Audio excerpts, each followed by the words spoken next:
Hey everybody, it's Angie from Trips with Angie, and today we are talking about disembarkation, or how to get off a cruise ship. So sadly, your cruise has come to an end and you have to figure out how to navigate the steps to get you off of the ship to your next location. So I'm going to talk you through all of that. Hopefully you're a subscriber, so you've seen some of my fun ship tours and reviews, and there's a lot more coming. So if you haven't subscribed, I'd love it if you will.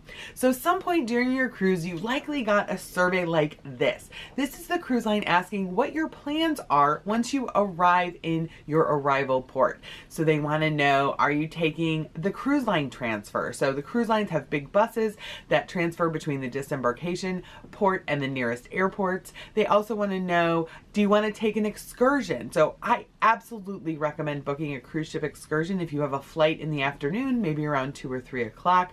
The issue is when you get to the airport, many airlines won't let you check in till 3 or 4 hours before your flight, and you're going to be off the ship by 9 a.m. So it's great to have that little 3-hour shore excursion that'll take you around the city, or maybe in Miami do an airboat ride to kill that time versus just sitting in the airport waiting outside of security. A lot of airports don't have a lot of seating outside of security. Most of the seating's at the gate. So you're going to fill out this survey, turn it into guest services, and let them know what your plans are. Then the next thing that'll happen is you will get a little notice in your room with luggage tags. Now, depending on the cruise line, some cruise lines have you pick up your luggage tags. So like Norwegian, they have a big bookcase right next to the guest services where you pick up your luggage tags. Others deliver them right into your room. Now, you have a few different options when it comes to disembarkation. So actually you have 2 options. So the first is called self-assist or self-disembarkation. This means you are able to take all of your luggage off the ship yourself. Now this can mean putting it up and down ramps, being able to take it down an escalator or an elevator, and that you have to do it all yourself. Now that you can do anytime, and that's usually the earliest you can get off the ship. They allow the people who do self-assist or self-disembarkation to get off the ship first. Then the second option is to put your luggage outside your cabin door by around 10 or 11 the night before, and you'll put a tag on it. Now, what does this tag signify? This tag signifies what time your luggage will be available in the port. So where we're docking, that pier terminal, they're gonna load everything onto carts throughout the night. That's why your luggage needs to be out by 11 p.m. so that when they dock, between 4 a.m. and 6 a.m. in the morning, they can begin to offload that luggage and place it in different zones in the pier terminal. And the order in which it gets offloaded from the ship and then positioned in the pier terminal is based on these numbers. So on your sheet, you're going to have a grid that tells you what your tag color is and then where you're going to meet. So for instance, we are red 3, so we are meeting in the Concerto dining room tomorrow at 7:10 a.m. So you'll attach this tag to your suitcase, and then I also recommend just keeping one tag if you happen to have it and putting it on the luggage you're taking off with you. So, your purse or your backpack, just so you remember what tag you had so you're not wandering around the pier terminal. It's really important when you're packing up for those bags to set outside your cabin door that you leave out your outfit for tomorrow. So take your outfit that you want to wear on your plane or your drive home or to the hotel, set it aside and put it in a bag that you're going to keep with you. You'll notice as you're disembarkation, maybe somebody's going to be in a bathrobe. Maybe somebody's in their cute little outfit from the night before. It's because they didn't lay out their outfit for the trip off the ship. Another important thing to do 1 or 2 days before disembarkation is to check your bill. You may have had charges throughout the course of your cruise. Even if you don't think you charged anything, it's really important to give it a double check to make sure charge didn't end up on your account by mistake. So you can go to guest services and request a copy, or many of the cruise line apps have the ability to show you your bill at that time. Now, I recommend linking a credit card to your onboard account, not a debit card. The issue with the debit card is the cruise line will take holds throughout your cruise, and on a debit card, that holds up your money as if it was a charge, and it may take 1 or 2 weeks to clear once you get home. Whereas on a credit card, it clears much quicker through the pending charge process. The other important piece of information that's going to be on this paper in your cabin is what options will be available for breakfast.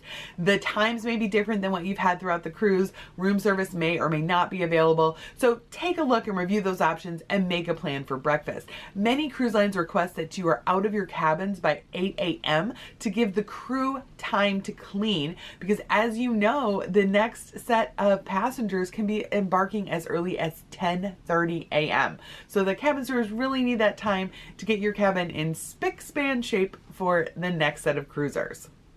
You also want to double check your transportation plan. So how are you physically getting out of the port? So you may be taking that airport transfer, that excursion, or you may be just counting on a taxi when you arrive, booking an Uber. So just know in your mind what type of transportation you're going to want to take, because as you get off the ship, you're going to go and claim your luggage if you have any.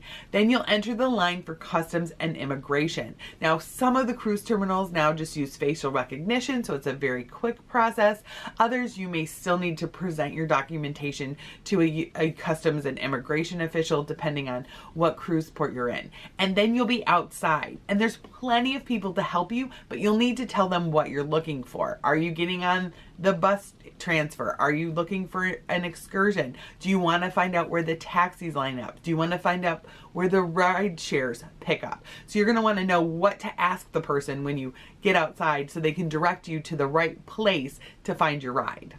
You'll also receive a survey at some point. Maybe you'll get a physical copy of the survey from the cruise line, wanting you to rank the service that you've received on your cruise. You may also get it via email. It is really important to fill out these surveys. The crew will talk about it a lot.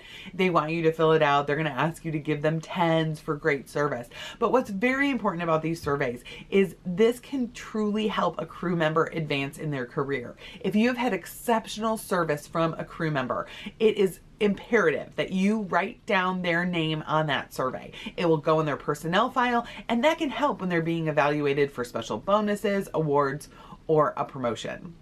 Now, the last thing you want to do before you take off is double check every cabinet and drawer in a cabin. Oh, I know, because I forgot one time and lost a gray pair of sunglasses, hats, and gloves.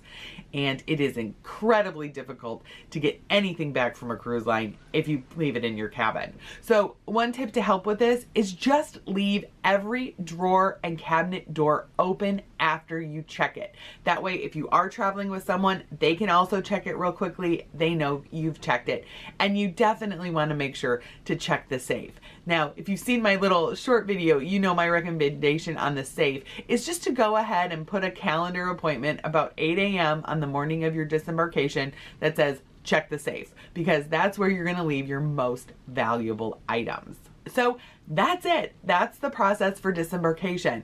At one point, you're going to get a survey in your cabin to let the cruise line know how you're getting off the ship.